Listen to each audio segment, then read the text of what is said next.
The network layer is the third layer from the bottom of the OSI model layer stack. This is layer 3, and this layer operates on units of datagrams. So this is our basic unit of data transmission that we use at the network layer. A datagram is also called a packet. And what a packet or a datagram is simply a connectionless message. It's a short message sent in one direction without requiring any type of acknowledgement.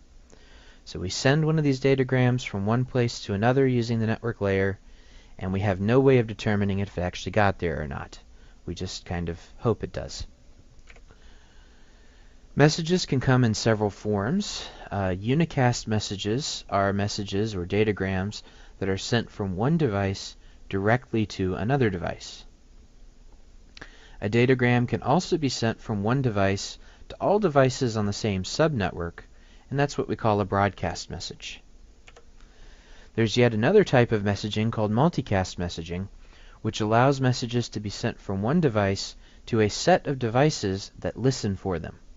And this set of devices that listens for the multicast messages have joined multicast groups. So we have these special multicast groups.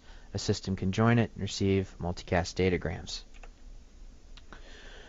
Within the network layer, we deal in concepts of subnetworks. So a subnetwork is a network segment, but at the network layer.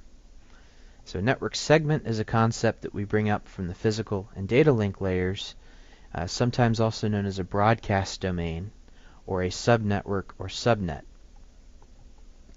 And the purpose of the network layer really is to take all of these different subnetworks, which you can think of as isolated units, and link them together by forwarding datagrams between them. Within an individual subnet, the data link layer does most of the heavy lifting, so it does most of the work within the subnetwork for getting messages from one point to another.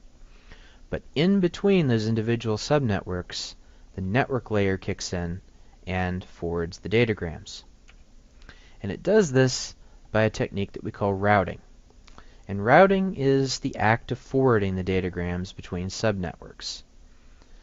Routers use special software. Notice I have software emphasized here. So here I have two subnets and two routers. It is the routers that are connected together, and each router serves a subnet. Now you might be thinking, well, I have a router at home. Okay, here's a classic old router, a Linksys WRT54G.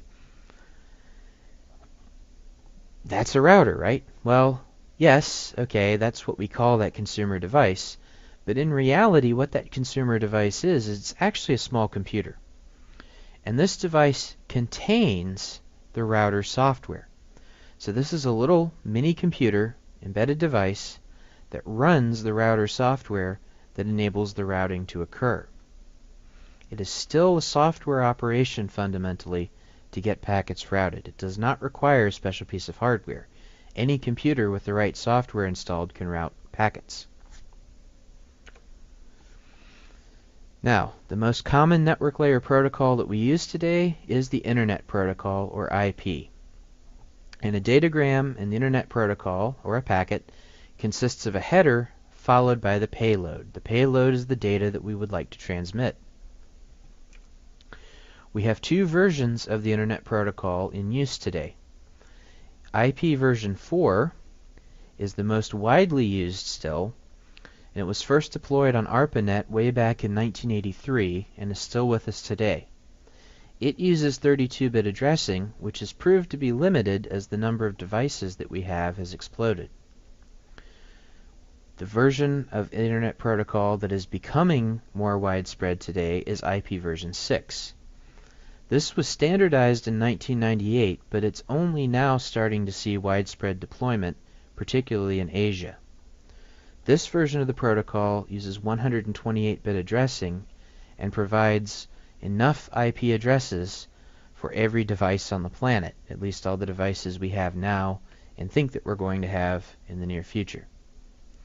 So we have both of these versions of IP in use, and these are both examples of network layer protocols.